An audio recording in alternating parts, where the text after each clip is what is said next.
Another QR code flashes on Monday Night Raw, teasing the return of Uncle Howdy. We've got all of the details and the mystery hidden things that people may have missed. Rhea Ripley is forced to vacate the Women's World Championship, and a brand new Women's World Champion will be crowned next week on Monday Night Raw. Chad Gable, he lost to Sami Zayn in the main event last night on Monday Night Raw for the Intercontinental Championship, but after the bout, he snapped, turning heel and attacking Sami Zayn in his hometown. The Motor City Machine Guns, reportedly, they're on their way to All Elite Wrestling, being close to finalizing a deal with the promotion. Sheamus returns, and so does his old entrance music. Brand new World Tag Team Championships were unveiled last night on Raw. Jey Uso defeats Finn Balor and escapes the Judgment Day. Plus, we have the ratings of Friday's edition of SmackDown.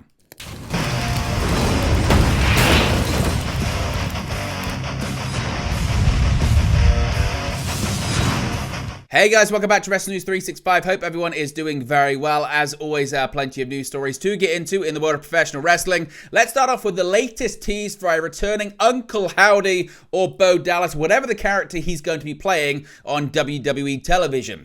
Now, a series of cryptic symbols and a QR code leading to a hidden message, and ultimately a mysterious video appeared last night on Monday Night Raw as the New Day made their entrance for the Triple Threat #1 Contenders Tag Team match. Now, it's hard not to be reminded of 2022's White Rabbit teases that led to Bray Wyatt's eventual return, with the uptick in these types of Easter eggs of late, especially amid speculation that the Uncle Howdy character could soon make a return to television. Now, if you missed it, because you may have missed it because it was, again, very, very brief, here's actually what played out on TV. So as you can see right there, the New Day, they're making their entrance to the ring for their match. And then you can already start to see on that screen grab right there, you get some static on the screen. It then leads to this QR code, followed also by these symbols, this one and then this one. Now, if you scan the QR code, you then went to this. You can see that right there. It was a link on the WWE.com website. Now, if you follow the QR code, as I mentioned, it led to a puzzle of its own at the WWE-hosted URL, www.com/QRISME. That'd be QRISME. Now, to solve this, you had to lay these two images over each other, and it revealed yet another URL, which was www.com/UEDNJ51A. Now, if you go to that URL, you're then greeted by another image that is found depicting a raven held by a hand in front of a flame and behind a man who appears to be looking towards the shadowed projection of the bird in front of him. There is also a video below the image in the style of an old VCR tape broadcasting these messages. Take an actual look at what you're greeted by.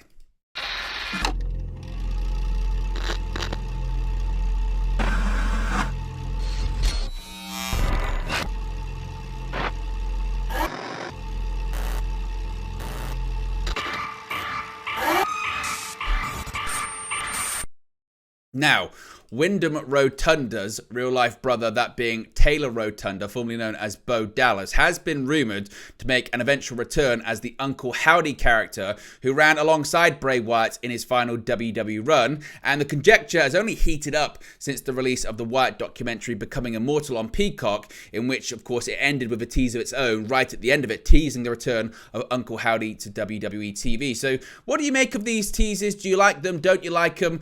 Who do you think is going to be joining? If anyone, Uncle Howdy on WTV. Do you think he's even going to be Uncle Howdy? We know that Eric Rowan reportedly is pulled out from recent appearances on the indie circuit and has been spotted in Pittsburgh, where most WWE wrestlers get medical testing before debuting on television. Do you think Eric Rowan could be involved in all of this? Let me know your thoughts, as always, in the comments section below. Now, we spoke about this yesterday, and it was confirmed on Monday Night Raw last night, is that Rhea Ripley has been forced to vacate the WWE Women's World Championship. Sometimes it's best to get the bad news out of the way first. Such was the case for Rhea Ripley last night on Raw, as the WWE Women's World Champion kicked off Monday's broadcast by confirming rumours that swirled all day, saying she was dealing with a serious injury and may need to vacate her title. That indeed turned out to be the case, with Ripley blaming the backstage attack from Liv Morgan last week as the reason for her now having to miss quite a few months and being forced to relinquish the title she has held since WrestleMania 39, when she defeated Charlotte Flair. Ripley entered with her right arm in a sling, and though she raised the title to show the crowd, her entrance was otherwise devoid of its usual flair. Her face told the story even further, carrying a scowl all the way down the ramp. And when she took to the ring, immediately she addressed the issue at hand, saying, quote, "So obviously you guys know what's going on right now, yeah?" She asked, "I'm angry right now. I'm pissed off. You know why? Because I've been told I need to vacate the one thing that means the most to me, my Women's World Championship." With the crowd chanting bullshit, Ripley concurred, saying, "Yeah, it is," before laying down her bout and calling out Morgan, saying this was all because of her stupid revenge tour. Morgan took the stage, surrounded by security, and Ripley was soon flanked as well, with officials doing enough to keep the two apart, despite Ripley headbutting one guard and staring off another. In a backstage segment to follow, Ripley was embraced by the rest of the Judgment Day, as she told the team to keep the group on top before departing from her stablemates. Now, as far as the future for the WWE Women's World Championship, it won't be vacant for very long. A graphic was shown that stated a new Women's World Champion will be crowned next week. Now, no further information has been provided regarding potential stipulations, matches, tournaments, or anything like that, and it's unclear which women will actually be competing to become champion or how the champion will be crowned, so we'll have to wait and see. But what do you make of Ripley's promo, and who do you think is going to be the next Women's World Champion? Let me know your thoughts about that in the comment section below as well.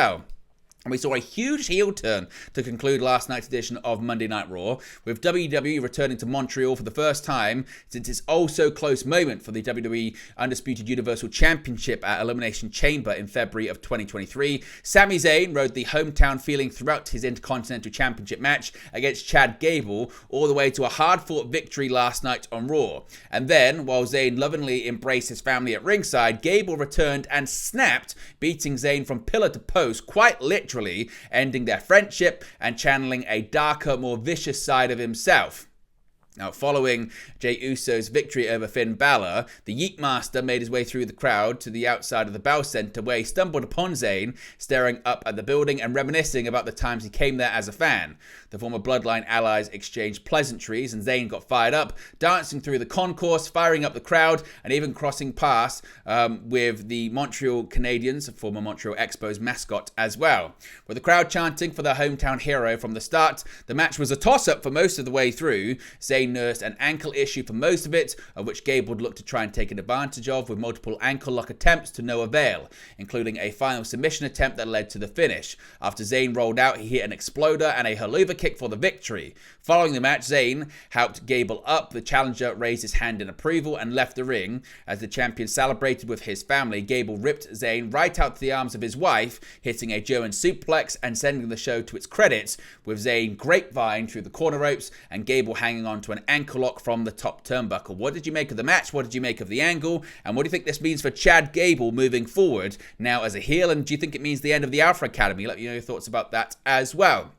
Now, some AEW news here when it comes to former TNA Tag Team Champions and TNA World Champions, Alex Shelley and Chris Sabin's the Motor City Machine Guns. According to Cassidy Haynes of Bodyslam.net, two top free agents are now off the market.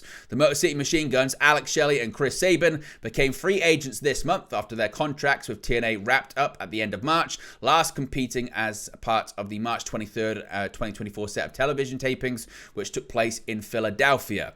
There had previously been hopes within TNA that the Motor City Machine Guns would re-sign with the company. However, it was reported that the general belief was that the duo was expected to land in All Elite Wrestling, which now appears to be the case. Cassidy Haynes of Bodyslam.net is reporting, after speaking to sources, he can now confirm that the Motor City Machine Guns are headed to AEW. Sources have told Haynes that AEW and the Motor City Machine Guns are working on finalizing a deal. It was noted that the deal is not going to be finalized for a bit. However, the decision has been made and a deal will be worked out. The Motor City Machine Guns have held the TNA World Tag Team Championships on 3 occasions and are also former Ring of Honor World Tag Team Champions as well. The two have both held the TNA X Division Championship, Chris Sabin a total of 10 times and Alex Shelley once. Both are also former TNA World Heavyweight Champions, with Chris Sabin holding the title twice and Alex Shelley being a one-time champion as well. So reportedly, they're on their way to AEW. Now, the Celtic Warrior, he's back on WWE television. Sheamus defeated Ivar in his first match on WWE television since August 2023. Sheamus had been on the shelf with a reported shoulder injury since being defeated by Edge in the Rated R Superstars final match with the company. Commentary also noted that the match marked 5 years since Ivar debuted as part of the Viking Experience in the same building Raw was being held in on Monday, the Bell Centre in Montreal, Quebec, Canada. Now, Michael Cole, interestingly, also did mention that Sheamus was having neck problems, which also was part of his reason for having time off. The two locked up to start the match and traded strikes before Sheamus got Ivar off his feet with a shoulder tackle. Sheamus was able to hit a white noise from the second rope, but couldn't take full control of the match. Ivar hit a splash from the top rope, but Sheamus was able to kick out. Sheamus hit a kneecap onto Ivar and then a bro kick to win the match. He went on to celebrate the victory alongside Pat McAfee and Michael Cole behind the commentary desk as well. Interestingly as well, Sheamus returned with a bit of a throwback because Sheamus actually appeared with his old entrance music. Yes, while appearing in front of the crowd, fans immediately noticed that he was arriving with a beloved entrance theme from several years ago. The song, Written in My Face, famously often misheard to say the line, too many limes. He resurrected his former entrance, and Sheamus received a warm reception from all of the fans in Montreal last night. So Sheamus is back with his former entrance music as well. Now, we have brand new WWE Tag Team title belts, specifically no longer the Raw Tag Team titles, but the WWE World Tag Team Championships. Now, if you haven't heard, it's a new era in WWE, and with a new era comes new titles. WWE Raw General Manager Adam Pearce and WWE CCO Paul Triple H Levesque stood in the ring with a table with something under a black cloth that looked suspiciously like wrestling titles. They invited Awesome Truth, The Miz, and R-Truth down to the ring, the current champions who won the Raw Tag Team Championships at WrestleMania 40. The fans chanted, "You deserve it" for the Raw Tag Team Champions. Levesque congratulated them and declared because it's a new era, they would now have the brand new WWE World Tag Team Championships. The reveal of the new titles excited Truth, who thought that Levesque was a magician and made the titles appear. He also thought he was Tommaso Ciampa, which caused Triple H to leave the ring. Pearce presented them with the titles before starting a match for the number one contenders, DIY, The New Day, and the Creed brothers, vying to get the opportunity to carry the new titles. The champions sat ringside while the teams competed. DIY won the match and will face the Awesome Truth at Backlash. What do you make of the World Tag Team Championships? Does it mean that we're going to be getting WWE Tag Team Championships on SmackDown, kind of like it was back in the day where the World Tag Team Championships were on Raw and the WWE Tag Team Championships were on SmackDown? Let me know your thoughts about those in the comment section below.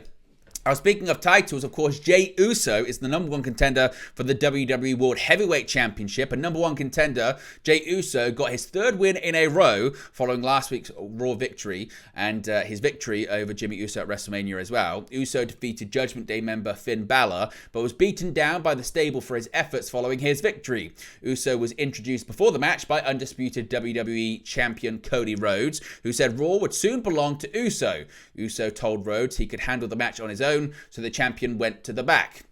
The match picked up when Balor raked Uso's eyes behind the referee's back. Balor tried to capitalize, but Uso caught him with a super kick, but missed the Uso splash. Balor drove him into the corner and set up the coup de grace, but also missed. Uso hit a big spear and the Uso splash for the victory. Current World Heavyweight Champion Damian Priest came down to the ring during Uso's celebration, distracting his Backlash competition. JD McDonough and Dominic Mysterio attacked Uso from behind, and Balor joined in on the beatdown, but Uso was able to escape the beating and ran up the stairs into the crowd, staring down Priest holding the title on the turnbuckle in the ring. And finally, we have the ratings for Friday's edition of SmackDown. Of course, this was the post-WrestleMania edition of the Blue brand on Fox 2. And it may be a new era for WWE coming out of WrestleMania 40, but the momentum in the viewership largely remains the same. The post-Mania edition of Raw last Monday drew the Red brand's best viewership in recent memory, with 2.36 million total viewers tuning in for the show, accompanied by a robust 0.83 rating in the all-too-important 18 to 49. Just a few days later, SmackDown continued the hot streak, even though it wasn't quite as hot as Monday Night Raw. WrestleNomics and Programming Insider report that Friday SmackDown drew 2.499 million viewers, along with a 0.76 rating in the 18 to 49 demographic. Now, despite being the first SmackDown since WrestleMania, both numbers were down slightly from the previous week, with total viewership declining a mere 4% from 2.603 million, while the 18 to 49 was down only 1% from a 0.77. Even still, WWE officials will likely be very happy with the number overall, as SmackDown ultimately topped the night as the #1 show on broadcast television in the 18 to 49. Much like with Raw, SmackDown was built around the presence of brand new undisputed WWE Champion Cody Rhodes, who kicked off the show addressing his confrontation with The Rock days earlier, before announcing his first challenger for the title would be the winner of a singles match where two opponents would be determined by two three-way matches later on in the show. Of course, LA Knight and AJ Styles would emerge victorious in three-way bouts, setting up a WrestleMania rematch between the two to determine Rhodes' challenger. Of course, that's going to be taking place on SmackDown this week. But there you go, guys. This latest pro wrestling news for you. Be sure to smash a like on the like button. Be sure to subscribe, bottom right hand corner. As always, let me know your thoughts in the comment section below, and I'll speak to you again very, very soon. Hey guys, thank you for watching, listening, streaming, or however you come across this video today. Be sure to click on the video on the right there to watch our next video, or click the bottom there to subscribe, or the bottom right hand corner. Thank you very much, and I'll speak to you again very soon.